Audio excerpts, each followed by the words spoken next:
In this episode of Jesus People Sisterhood, we discuss faith and loss. Join us for a conversation with a widow who has followed Jesus most of her life and shares what it was like to walk through the loss of her husband. This is a grounded, thoughtful conversation for single Christian women over 50 who know that loss doesn't come with easy answers and that faith can be both strong and tested at the same time. If you're navigating grief, change, or a season you didn't expect, you'll find wisdom, clarity, and quiet encouragement here.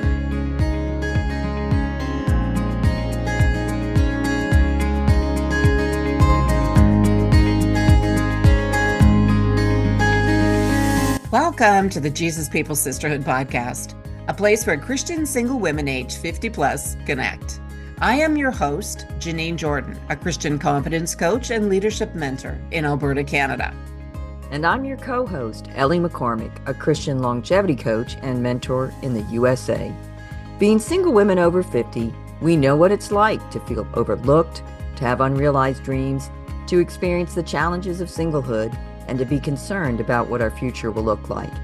We couldn't find anything online for single Christian women over 50, so we created Jesus People Sisterhood just for you, a place where sisters encourage and empower one another through the last third of life, because you are a treasure trove of wisdom and of exceedingly great value.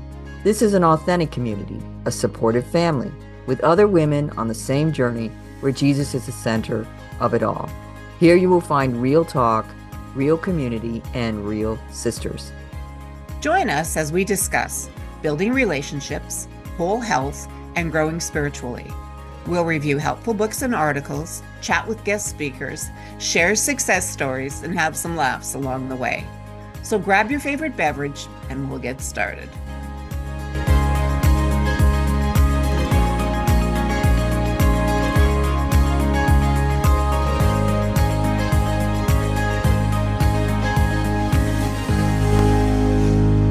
Welcome, sisters, to this episode of the Jesus People Sisterhood podcast, the only podcast specifically for single Christian women over 50. Today, we give a shout out to our sisters in Maryland. Thank you for listening. It's a blessing to provide this podcast for free, but it does cost us to produce Jesus People Sisterhood episodes. It would be a great blessing to us that if you decide to buy a book mentioned in this podcast, you purchase it through the link in our episode show notes. We want everyone to get to know our listeners, and so we'll be doing listener spotlight episodes from time to time. If you'd like to share your testimony or what the Lord is doing in your life currently, or if you're leading in ministry or another field and would like to tell us about that for a Jesus Sister Excelling in the Last Third episode, please contact us at support@jesuspeoplesisterhood.com. We would love to have our listeners come and share with the sisterhood. And now let's get to today's episode. Hello, friends, and welcome back to the Jesus People Sisterhood podcast. Today we're talking with Sandy Hancock, who'll be sharing her story, a widow story. Sandy Hancock is from San Antonio, Texas. She has 7 children from 2 marriages. The first ended in divorce with 1 child. The second, with 6 children, resulted in widowhood.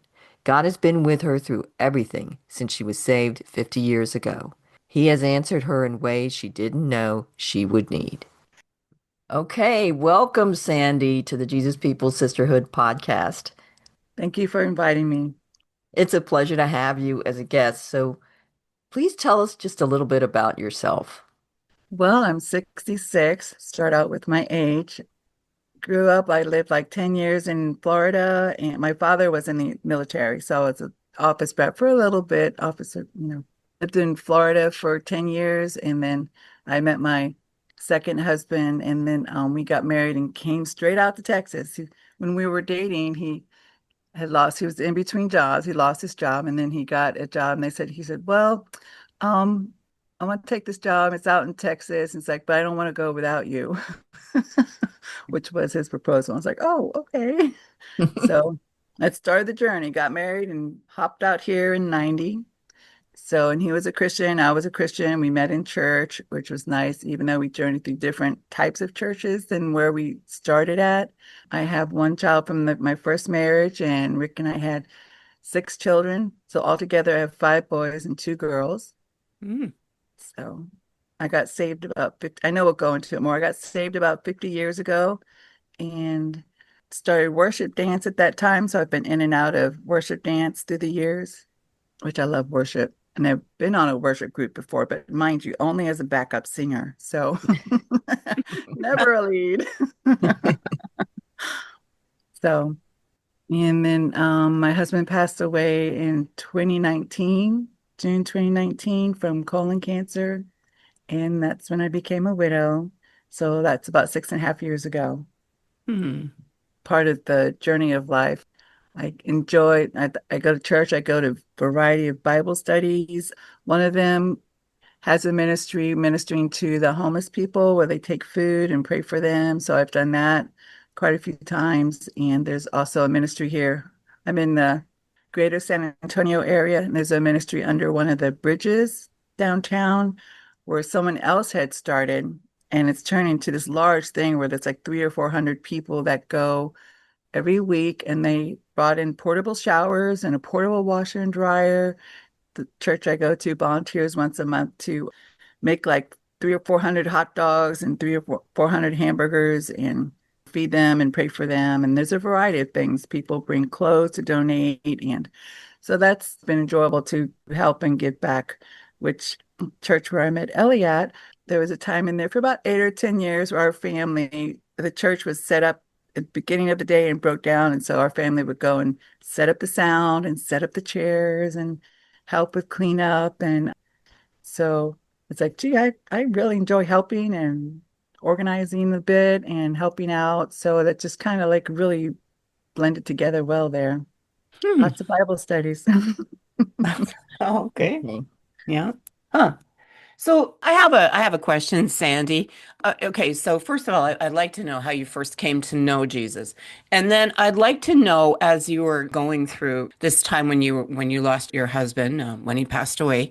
Can you tell me, did your walk with Jesus change then? So kind of two questions, like when you first met him, and then as you were sort of going through that process, did things change or? I mean, you'd obviously had some other things happen in life and children and things like that, but did that experience there change you in any way, your relationship with him? hmm Okay, so when I got saved, it was like the summer of eighth grade is when I got Oh, saved. And I was in Fort Lauderdale, Florida. So when I was living in Florida, and I got saved in under Derek Prince's church. So yeah, I didn't grow up in church. So I got into the care. So to me, charismatic movement is normal and great. So I learned a lot about Derek, those things in terms of that aspect of deliverance or the fullness of the Holy Spirit. And a lot of those, I'm trying not to get into a lot of doctrine. I mean, but in that aspect. And that's also through one of the people there who started a worship dance and had a ballerina come and teach us some basic ballet and some different moves. And so that's when we started doing worship dance, and we do it planned and we do it impromptu, hmm. done on and off. So, you know, that's the way the charismatic movement is. You have to be ready to move with the spirit whenever it says to. It's that type Yeah. of works great with my personality. I'm a butterfly in terms of activities and socially. So that's before high school. So, life gets bumpy sometimes. So I'm not saying it was perfect throughout my whole life because I got married, had a child, and that first marriage was kind of rough and didn't work out. So then I was a single mom for a while. And so there's that time of growing as a teenager and then, being close to God. And then there's that rough time, that rough patch. And then it was me and God again, because, the two of us. So it's like when my father died when I was 19. And so then it's like God is my father and he's my husband, between a difficult marriage and then especially as a single mom. And so I've done the single mom through divorce, which is, that is an awkward situation. So I understand how that is. But, what I tell people is for me, it was the lesser of two evils at that time. So it's like, well, yeah, God doesn't like it. I know God hates divorce. And I see after the fact more, why. I mean, you go through it. He hates divorce because it breaks up family, it breaks up the image of two people being the image of God. And it doesn't just hurt the kid and the two people involved. It's like both parents and cousins and aunts and uncles. It affects a lot of people. So I understand that. But I also understand God's forgiveness and grace and all of that, and how much He loves us and that He is there for us to bring us through. So, in reference to the divorced women, don't feel like you're less than because you went through a divorce, because that is a lie from the devil. That is not true. You're not less than because you got divorced. You just having a different path, but He's there for you and there with you, and He will make a way. There are times when like, oh Lord, I need a little more money, and then I get like a side job from work. I'm like, oh, okay, that works. It's not quite what I meant, but that works. So He was always there through that. And then me and my husband in church was great. My second husband, to have the similar faith.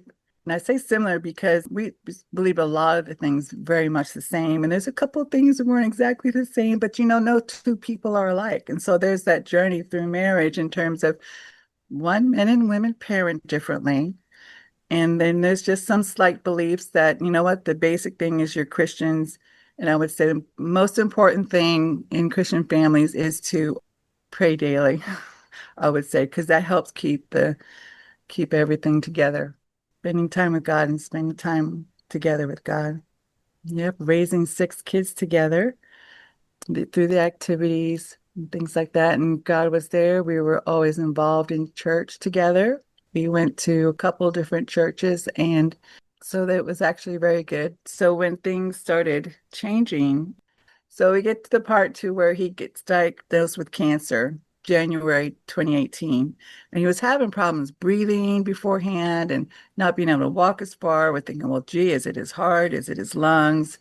So then we took him to the hospital, and it's like they took a CAT scan. They saw a mass in his abdomen.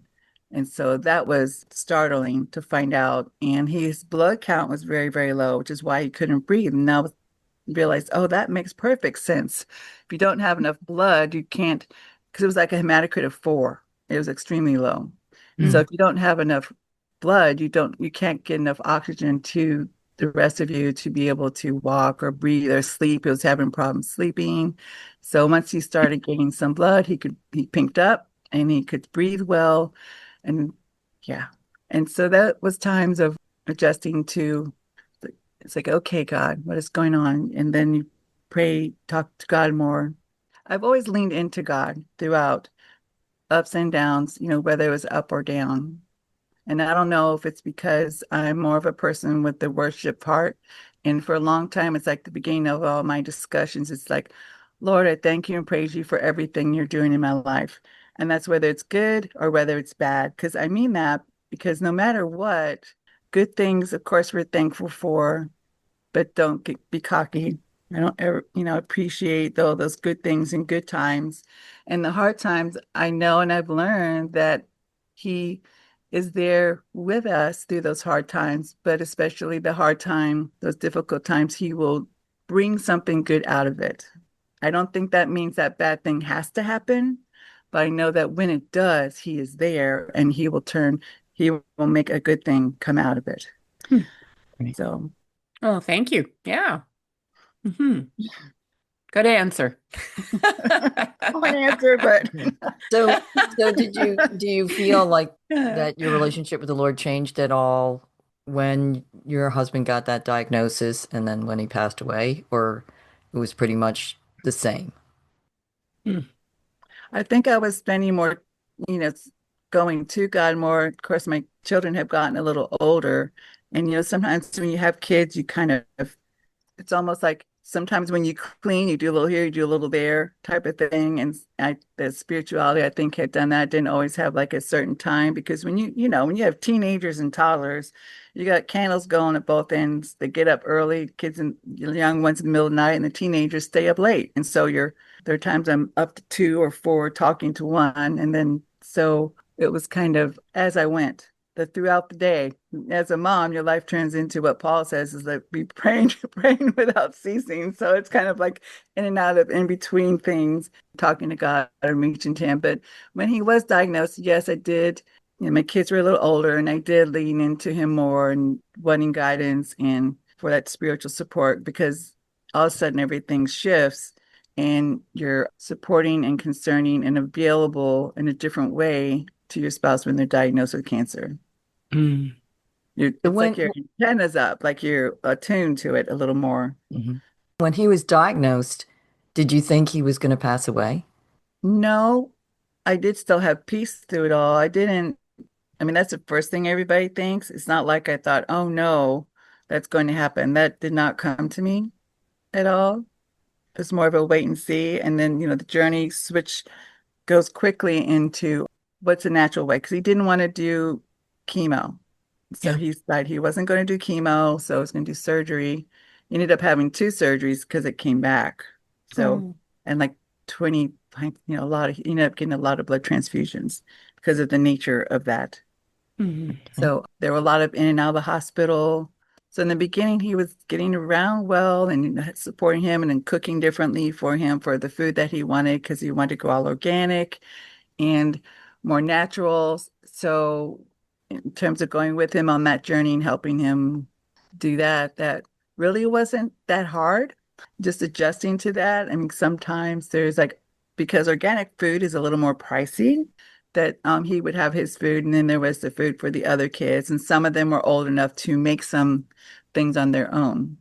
So it probably wasn't until later in 2018 or actually in January, probably early 2019, because they did give him a diagnosis of one point of being in remission, which we found out later that wasn't true.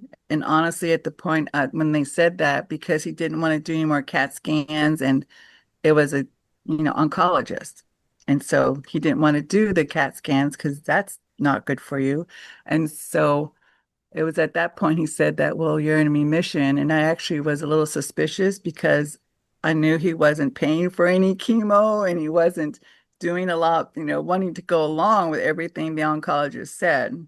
So, Hmm. Mm. and then Interesting. later it came back again because, well, first time he never had bloody stools, put it that way. So that gets a little bit, can be, and it did the second when it came back, and then that second time when it came back, it did. So we knew, so he was like, well, this is the way it's going to, he knew what was going to happen, that what was going to go on. Mhm. Mm. That So, wasn't going what lessons do you feel the Lord taught you through that experience? Mm. It's a different instant and season. But one thing for sure is, which I think a lot of people feel this after someone passes. So if there's a sudden death, they feel this. It's like those things that bothered you, you just kind of throw out the window. It's kind of, they don't seem so big anymore, like the things that kind of bother you about the other person. And so I apologize for any like being, upset about different things. And so there's that time to make amends really and clear the air if you need to, which I think is Mm. a good idea. So, because you're very close involved with one another. So there's that time to do that. And you realize those things aren't as important as you thought they were and to Mm. try and work it out. But Mhm. then at that time, there really wasn't a lot to work out. Just kind of like throw it out the window and don't really argue with it. Because I was in a year and a half. Don't really, yeah, didn't, things weren't as big a deal anymore because that's not the major focus. The major focus is on life, which is what it's really all about anyway. Mhm. How we live with people day in and day out. That doesn't mean you don't talk about it. He wasn't one to want to talk about things. I think that is important in a relationship to want to learn how to navigate through anything. But it was for me, it was easier just to let go of it and just apologize for any things that I might have been contributed to or if I hindered the relationship in any way. Mm. So that's the main thing I learned right there. Relationships are important and we shouldn't let things stand in the way. Yeah. Mm. So, Right. just focusing Those or relationships. realizing what the most important things are. Yeah. Mhm. Yes. Mm. Yeah. Hmm. So So, what advice or encouragement would you like to share with other widows and with those who want to know how to minister to widows? That's a big question. I was thinking about that Mm. myself in terms of how to minister to other widows. And actually, some of this I was thinking about, you kind of should talk about beforehand. We talk about as a community, women need to get together more and support one another. And it's probably that question people don't want to talk about. Well, what are you going to do if your spouse suddenly leaves you? It's like, well, that's not going to happen. Well, it does many times, which I know our mutual friend, Ellie, she's heard, and she had like a career already set up also that she was partially involved in, encouraged her daughter to, because you don't know. And it's like, well, that's an interesting perspective, especially of one that believes that, you'd be a stay-at-home mom, which I do have like a 2-year college degree. So I don't like, I go along with that. But in terms of like the women learning how to ask for help, when, or just to have someone to talk to beforehand, but then afterwards, a lot of people say, when someone passes, oh, just call me if you need anything. And it's kind of like, well, what do I need? And maybe talking, sometimes you just need to get together with someone just to get out of the house. There's that. I still had kids at home for several years, so I didn't have that situation, even though I'm older, didn't have that situation to where someone passes and they're alone. That I think would be very hard because all of a sudden you have like half your life is gone in terms you don't have, there's that. I mean, I noticed, that one less egg to fry song, that really old song. Well, it's like you notice all those things. It's like there's less laundry to do. You're not doing their laundry. You're not cooking for them, and you're not thinking about. So you do recognize all those things, and that takes a bit of adjusting to. But having someone, I think, to meet with every now and then, and if there's need help, maybe not help, or just moral support in terms of like going through things. There's that. I think that sometimes people appreciate that, taking a meal and just because I was trying to think about how to do that after the fact. And I think it's more just having someone to do something with occasionally because there's an adjustment for, I'm a little bit more independent, but there is that adjustment time for like, it feels odd going somewhere by yourself, going to church by yourself and getting adjusted to, because there is a difference between being alone and being lonely. So many people associate being alone as lonely when people can be lonely in a crowd. So it's more getting adjusted. So I think that going out and meeting someone to do things and having some ladies to do things with and getting involved in like another Bible study, ladies' Bible study, just to get used to it. But I've gone to movies by myself since then, which, sometimes at first it feels weird, but going to a church again, or even to a new church, but going to your church again can be a little daunting, especially because they're, well, how you doing? Where, do you need any help? There's a lot of those, which is great and appreciated. It's like, it's nice to know that people care what you're going through. At the time, I changed churches because my kids that were at home wanted to go, after a little bit, wanted to go someplace else. So we ended up changing churches. But still, there was that adjustment of going in by myself. It feels a little odd to sit by yourself at one point, too. And then you notice all the other people that go there by themselves, which that happens to people who are suddenly alone through divorce. So there's actually a commonality there. Even though it's a different beginning, it's very similar. So financially, it didn't change your piece because I know for a lot of women, when a spouse passes away, you're left with the bills and the kids and your life didn't change so much, or did you have to go back to work or? Well, he had good life insurance. Oh, okay. So he did have a stay-at-home business. So we were, juggling keeping that going. So we did have the good life insurance, which did help a lot. So that I didn't have that stress to deal with. Okay. So, I had some money like a couple years ago. Some people I met at this other church went to Israel. So I was able to go with them, so that was great. So really enjoyed that. So that actually made it easier because I didn't have to worry about that financially. There is that running around of getting all the things you need done. And because we find out when you go through like cancer, a lot of times I got the power of attorney and power of medical attorney, which I found out when getting it, that only works until the husband passes. And then it's the executor or the executrix, which I ended up being the executrix of the will and his estate. So if your accounts are joint, that's great. But if one's not, then it's a little tricky. But still, you have to go around to the banks and to all those institutions. So there's a little bit of that, and having to go to the funeral. Would be nice to have someone to go to the funeral home with you, because whether they're cremated or have a casket and go through that, that is good to have some help and there's some support to do that. Because it's a little weird, tell you, when you go to the funeral home and you give them the Social Security number and they have to apply for the death certificate, and just hearing they have to put that in for the death certificate. It's like, oh, and you're filling out the death certificate. It's like, this is odd. I mean, they passed, but having to go through the paperwork part is a different kind of reality check there. To go through the legal aspect. So having someone, I think that would be good too. If they don't have a family member, or if the family member may not want to, go through some of that. Right. Do you think it was helpful that because he passed away from cancer and so you had a lead that he might pass away? Do you think that was helpful or not? Or do you feel it would have been better if he suddenly died and you weren't expecting it? I think it's helpful actually, because, well, I mean, there's a lot of family that call and got a chance to talk with them that might not have, but there's that chance to work through things, especially when you realize it taking another step down. So for me, I kind of mourned along the way because I saw it coming, even though that's not where we wanted it. It wasn't going up. It wasn't staying the same. It was stepping down.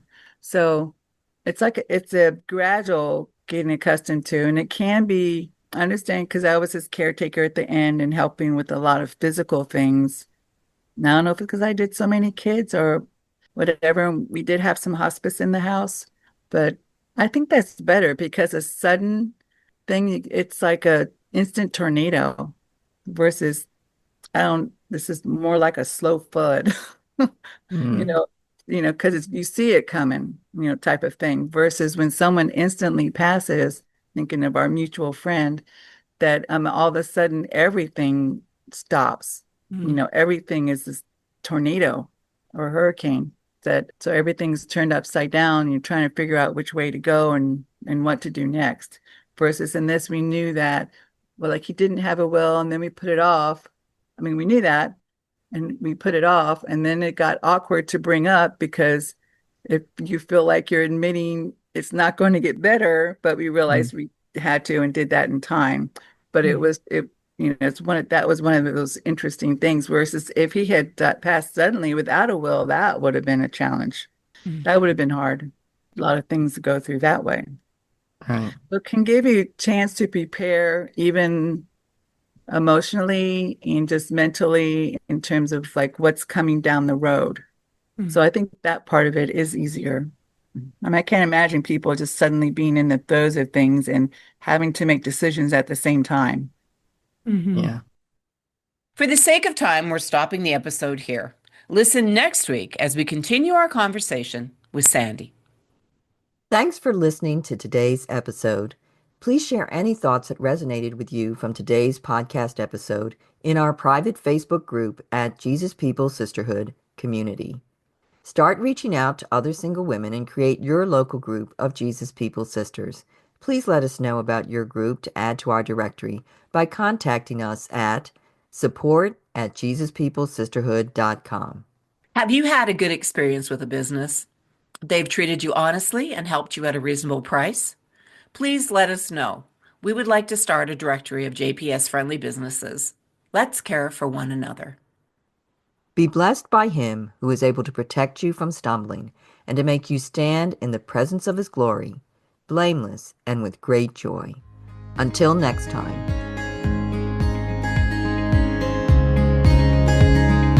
Hey, sister, before you go, thank you for listening. If you found value in today's podcast, the best way to say thank you is by leaving a 5-star written review at Apple Podcasts. That raises us in the rankings and helps other sisters find us too. And please tell a friend or post it on your social media. If you're a single Christian woman over 50, this podcast was created specifically for you. The Jesus People Sisterhood is your community to find support and friendship with other sisters who can understand. Be sure to follow us on your podcast app and join our free private Facebook group at Jesus People Sisterhood Community. Jesus People Sisterhood has also started a private Facebook group for housing and co-living opportunities. You can check that out at Jesus People Sisterhood Senior Housing. You can also find us on Facebook at Jesus People Sisterhood and individually for Janine at riseupcoachingandconsulting.com and for Ellie at samaramountain.com. And ladies, this is the necessary disclaimer. Our podcast content is for informational purposes and does not constitute professional advice from mental health, medical, legal, financial, or other areas. The opinions of the guest do not necessarily reflect the opinions of the host. It is our heart that this podcast will be a blessing to you. Together, let's build a powerful sisterhood with Jesus. Make a friend, add a sister, across the border and around the world.